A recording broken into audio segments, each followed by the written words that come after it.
Jadi si Forza gue ini tahun 2019 ya. Dan itu berarti dia umurnya udah hampir 5 tahun. Nah, kali ini gue mau ngulas apakah masih worth gitu kalian memiliki Forza 2019 di tahun 2024 ini. Jadi yang pertama kita mulai aja dari kondisi Forza gue yang saat ini tuh udah diapain aja. Nah, jadi mulai dari sini lah ya. Nah, di sini gue udah ganti cover tabung rem ini ya, dari Black Diamond kiri kanan. Terus gue pasang bracket HP dari Motowolf. Dan di sini juga ada bracket lagi. Dia nempel ke tulang master rem ya jadinya. Nah, jadi kayak gini nih. Nah, terus hand gripnya karena kemarin udah lama udah gue ganti RCB. Jadi gue kalau hand grip tuh sekarang cari yang harganya miring aja lah. Soalnya motor ini tuh sering di parkiran outdoor gitu. Jadi kalau kalian parkir di outdoor yang sering kena panas tuh, nanti hand grip tuh lama-lama kayak lengket gitu loh. Jadi mending hand grip yang harganya miring aja gitu kan. Nah, terus windshield udah gue ganti. Jadi pas kemarin gue beli tuh windshieldnya udah kayak kuning gitu ya. Jadi ini udah gue ganti lah. Jadi warnanya tetap clear. Soalnya kalau gue kan emang lihat pandangan ke depan tuh lewat windshield ini ya. Jadi gue sukanya emang clear lagi gitu loh. Kalau smoke nanti misal keadaan gelap tuh jadi kurang kelihatan jalanan. Ini. Terus agak ke bawah ada ini lampu bilet. Ini dia lampunya bisa warna putih, bisa warna kuning ya. Terus bisa juga nyampur gitu, putih kuning maksudnya. Ini dari Drake. Ini seingat gua 35 nih kalau nggak salah ya, lupa deh gua pokoknya. Jadi gue emang sengaja nggak mau yang terang-terang amat biar aki aman juga gitu kan. Terus dia nempel di crash bar. Ini crash barnya yang kiri kanan. Oke. Terus ke sisi sampingnya. Nah, di sini gue ada naruh dudukan buat botol minum. Kenapa gue taruh sini? Soalnya kemarin gue udah nyoba taruh depan tapi di sini nih. Tapi kurang apa ya? Kurang klop, kurang pas aja gitu posisinya. Jadi akhirnya gue balikin, gue taruh di belakang sini. Nah, kalau ini jok orinya nih ya. Jadi pas gue beli kemarin tuh jadi jok comfort. Cuma karena orangnya yang kemarin owner kurang tinggi, jadi jok comfortnya tuh jok depannya dipendekin. Nah, jeleknya itu jadinya helm yang di bagian depan ini nggak bisa masuk. Nah, kalau sekarang gue balikan ke jok ori, jadi tetap bisa masuk dua helm gitu. Nah, kayak gini.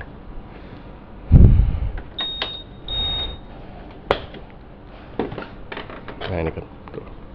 Helm masuk, helm segini masuk. Nanti buat helm satu lagi. Oke. Oke, mati lagi.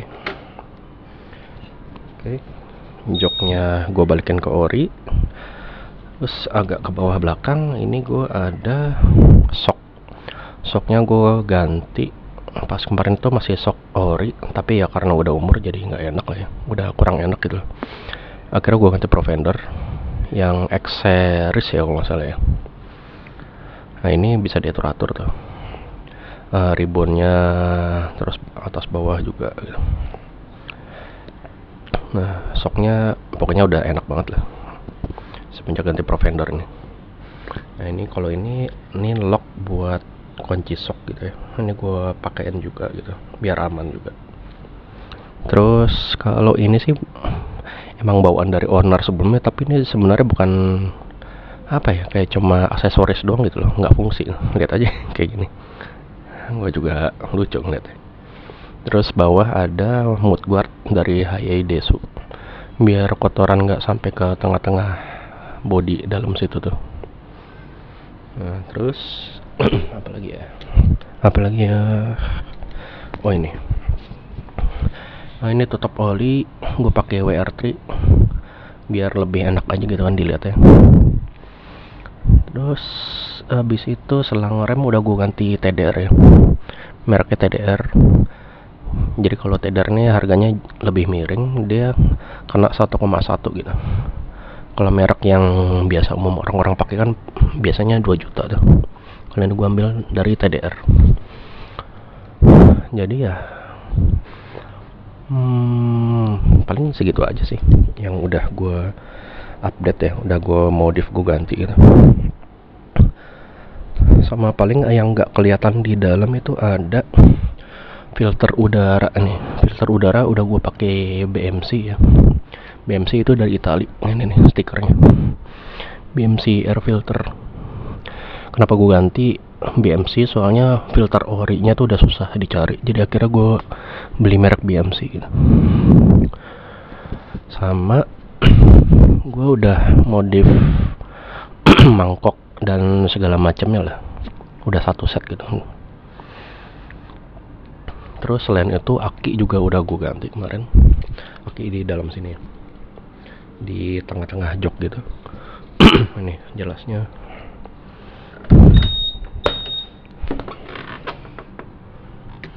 Nah, jadi aki di sini nih, di depan helm ini, dalam sini. Nah, aki gue ganti mereknya Dynavolt. Itu yang tipe gel. Soalnya aki ori-nya itu dia masih aki konvensional yang isi pakai air gitu, aki basah. Jadi gue nyoba aki Dynavolt, aki gel. Kan gue ganti soalnya terakhir touring itu udah susah nyala gitu. Jadi ya udah sih paling begitu. Nah, jadi berhubung joknya lagi kebuka. Jadi kira-kira gini ya. Besar joknya tuh ya khasnya Matic 2,5 ya, gede lah ya. Ini mari kita tes masukin helm satu lagi ya.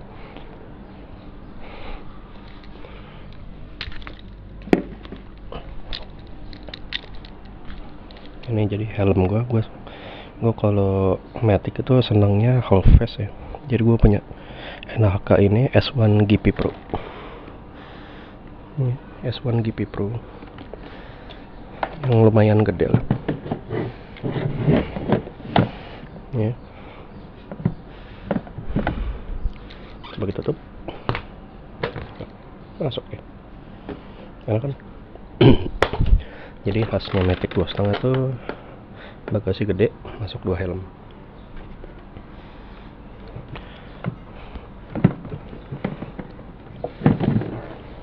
Oke, terus mari kita tes posisi duduknya. Jadi gue mau ngasih lihat, gue kurang lebih tinggi badan tuh sekitar 175 cm ya.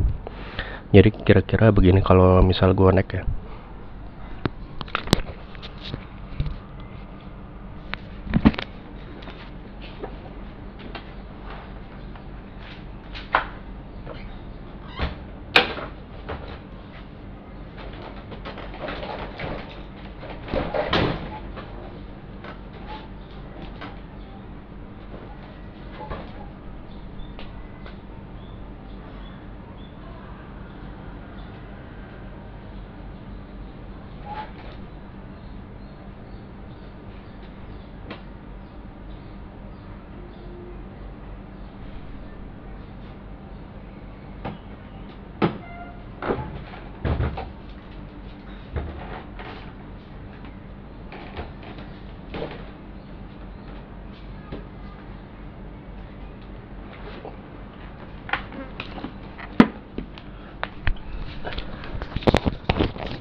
Ya, jadi kurang lebih gitu sih.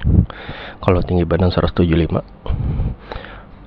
bisa dibilang sih hampir napak sempurna ya kalau tinggi 175 itu. Dan posisi duduknya tuh enak banget, bisa selonjoran. Jadi kalian bisa duduk sampai nyender ke belakang ini. udah enjoy banget ridingnya. Nah sekarang gue lanjut mau ngasih lihat konsumsi bensin. Nyalain. Nah jadi kalau gue pakai ngantor ya kurang lebih segini nih. Konsumsinya 1 liter 25,6. Jadi dalam 1 liter tuh dia ngabisin bensin 25an mampu nempuh 25an kilometer. Jadi bisa dibilang lumayan boros ya dibanding S-Max. Soalnya kalau S-Max teman gue tuh paling nggak dia bisa dapet 30-an lah paling nggak gitu, 33 gitu, 32. Jadi itu dari sisi konsumsi bensin. Nah kita sekarang ngomong fiturnya yang ada. Nah ini biar kelihatan gue naikin. Nah ini jadi kelihatan jelas sih. Jadi di sini ada lampu dim, lampu jauh, lampu dim. Terus ini windshield naik turun, gue nyalain dulu. Ini lagi naik, terus sekarang gue turunin. Ini naikin lagi. Jadi kalau kata orang-orang tuh yang bikin Forza mahal ya ini nih, windshieldnya bisa naik turun. Terus ini ada info A, ini ada info B di bawah ya, info B. Jadi info A buat ngeliat ngatur yang atas. Nah itu atas berubah tuh kan, trip A, trip B kelihatan. Konsumsi bensin, lama perjalanan kelihatan kalau mencet trip A, sama jarak jarak yang bisa ditempuh kelihatan juga, range-nya itu. Nah kalau trip B bawahnya, nah itu total kilometer sekarang gue 15.796. Terus itu jarak tempuh 296.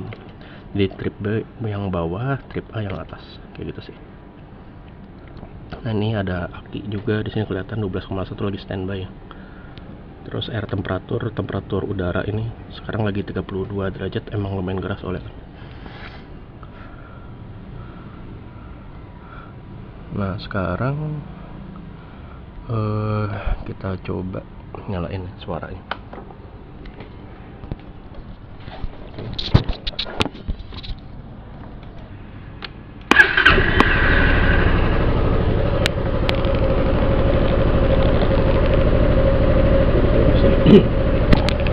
Mesin udah nyala, itu jadi 14an ya kurang lebih aki itu tandanya aki normal.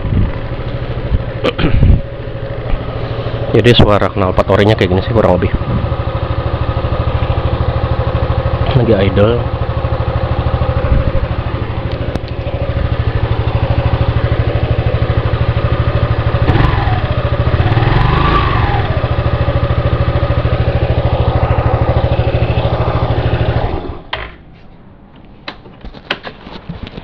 Jadi kayak gitu sih suara knalpot ori.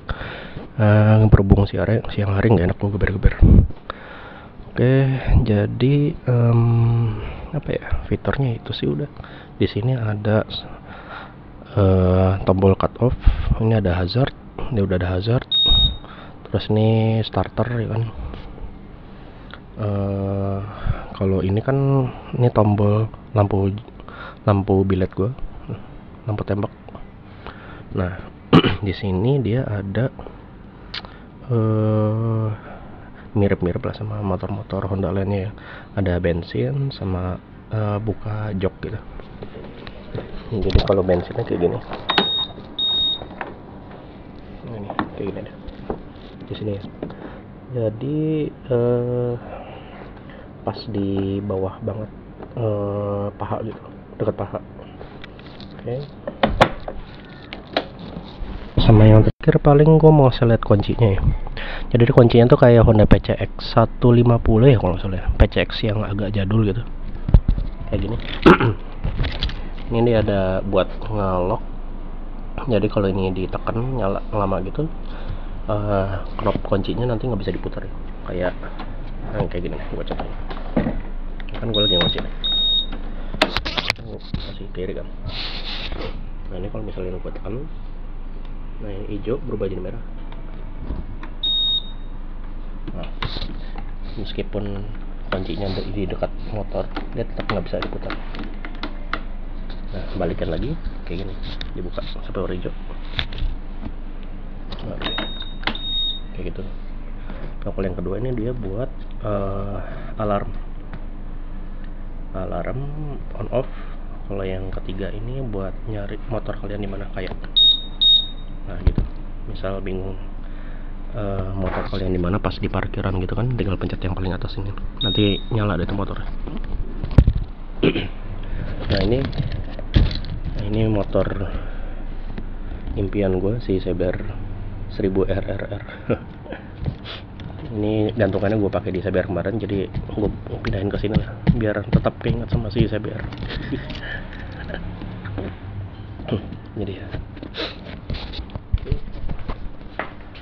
Jadi kalau secara review modifan, fitur, semuanya sih udah ya.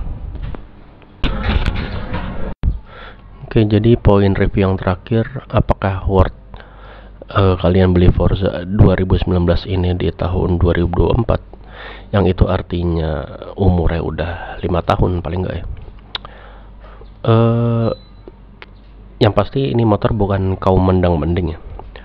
Dan menurut gue ini worth karena nomor satu itu buat kualitinya nggak main-main. Kemarin itu gue ganti reflash oli shock depan, dan itu seal shocknya masih bagus sampai sekarang. Maksudnya bayangin aja kalian, umur 5 tahun seal shock depan tuh masih bagus, sedangkan gue itu selama pakai udah lumayan kena lubang gitu kan, kena lubang yang agak dalam tuh udah beberapa kali lah gitu selama pemakaian. Dan juga gue beli ini pas kilometer 11.000, dan itu artinya sampai kilometer 15.000 aja seal shock depan masih aman gitu loh. Nah, itu satu. Terus yang kedua, mesinnya itu masih bagus, masih tangguh, kokoh gitu loh. Jadi kenapa gue ganti kirian? Jadi bukan karena banyak yang rusak, tapi karena gue mau tarikan bawahnya lebih enak gitu loh. Soalnya emang si Forza ini karakternya dia delivery powernya halus, jadi kalau mau lebih satset ya emang kirian gitu. Cuma biarpun nggak kirian udah cukup sebenarnya gitu kan.